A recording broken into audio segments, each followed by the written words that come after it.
ಎಲ್ಲರಿಗೂ ಶರಣು ಶರಣಾರ್ಥಿಗಳು.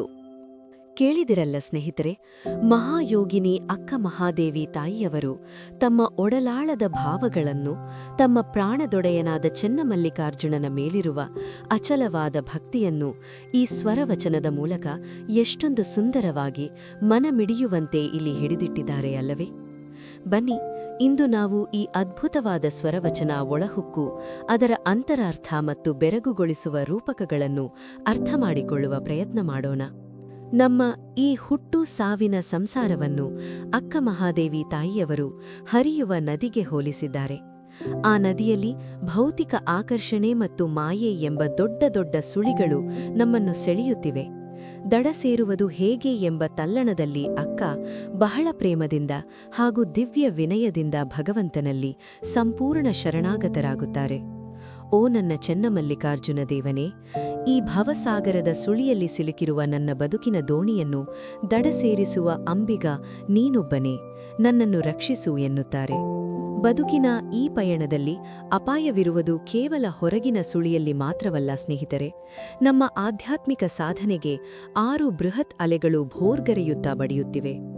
ಯಾವ್ಯಾವು ಗೊತ್ತೇ ಆ 6 ಅಲೆಗಳು? ಅವೇ ಮನುಷ್ಯನೊಳಗಿನ ಅರಿಷಡ್ವರ್ಗಗಳು. ನಮ್ಮದೇ ಒಳಗಿರುವ ಕಾಮ, ಕ್ರೋಧ, ಲೋಭ, ಮೋಹ, ಮದ ಹಾಗೂ ಮಾತ್ಸರ್ಯ.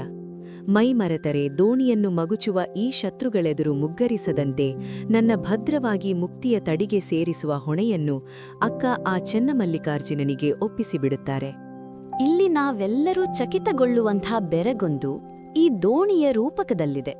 ಸಾಗರವನ್ನು ದಾಟಲು ಬಳಸುತ್ತಿರುವ ಆ ಹರಿಗೋಲು ಅಥವಾ ದೋಣಿ ಬೇರಾವುದೂ ಅಲ್ಲ, ಅದು ನಿಮ್ಮ ದೇಹ. ಆದರೆ ಈ ದೇಹವೆಂಬ ದೋಣಿ ಬಹಳ ಸೂಕ್ಷ್ಮವಾದುದು, ಏಕೆಂದರೆ ಇದಕ್ಕೆ 9 ರಂಧ್ರಗಳಿವೆ. ಅವೇ ನಮ್ಮ ಕಣ್ಣು, ಕಿವಿ, ಮೂಗು, ಬಾಯಿಯೊಳಗೊಂಡ ದೇಹದ 9 ದ್ವಾರಗಳು. ಒಮ್ಮೆ ಊಹಿಸಿಕೊಳ್ಳಿ, 9 ತೂತುಗಳಿರುವ ದೋಣಿಯೊಳಗೆ ಪ್ರಾಪಂಚಿಕ ವ್ಯಾಮೋಹದ ನೀರು ನಿರಂತರವಾಗಿ ನುಗ್ಗುತ್ತಲೇ ಇದ್ದರೆ ಅದು ಮುಳುಗುವುದು ಖಚಿತ ತಾನೆ? ಅದರ ಜೊತೆಗೆ 5 ಜ್ಞಾನೇಂದ್ರಿಯಗಳು ಸೇರಿ ಒಟ್ಟು 10 ಇಂದ್ರಿಯಗಳ ದೈಹಿಕ ಬೇಡಿಕೆಗಳು ಈ ಅಂತರಂಗಕ್ಕೆ ಮುತ್ತಿಗೆ ಹಾಕಿವೆ.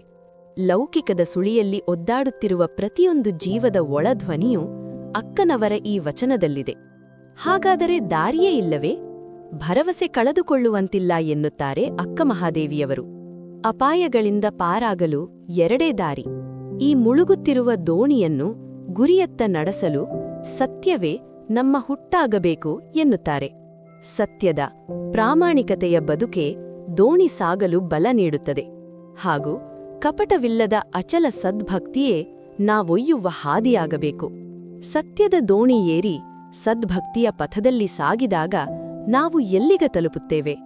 ನಮ್ಮ ಪ್ರಾಣ ಸಖನಾದ, ಸಮಸ್ತ ಗೊಂದಲಗಳನ್ನು ಮೀರಿದ ನಿರಾಕಾರ ದೈವವಾದ ಆ ಚೆನ್ನಮಲ್ಲಿಕಾರ್ಜುನನಿರುವ ಅಂತಿಮ ಶಾಂತಿಯ ಮುಕ್ತಿ ಮಂಟಪವನ್ನು ತಲುಪುತ್ತೇವೆ. ಅದು ನಾವು ಇರುವಾಗಲೇ ಅನುಭವಿಸಬಹುದಾದ ಪರಮ ಆನಂದ.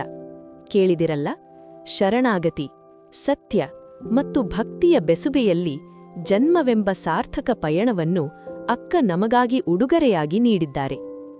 ನಿಮ್ಮೆಲ್ಲರ ಬದುಕಿನ ದೋಣಿಗೂ ಸತ್ಯವೆಂಬ ಹುಟ್ಟು ಮತ್ತು ಭಕ್ತಿಯೆಂಬ ಪಥದೊಂದಿಗೆ ಆ ದೈವವೇ ದಾರಿ ತೋರುವ ನಾವಿಕನಾಗಿ ಸದಾ ಜತೆಗಿರಲಿ.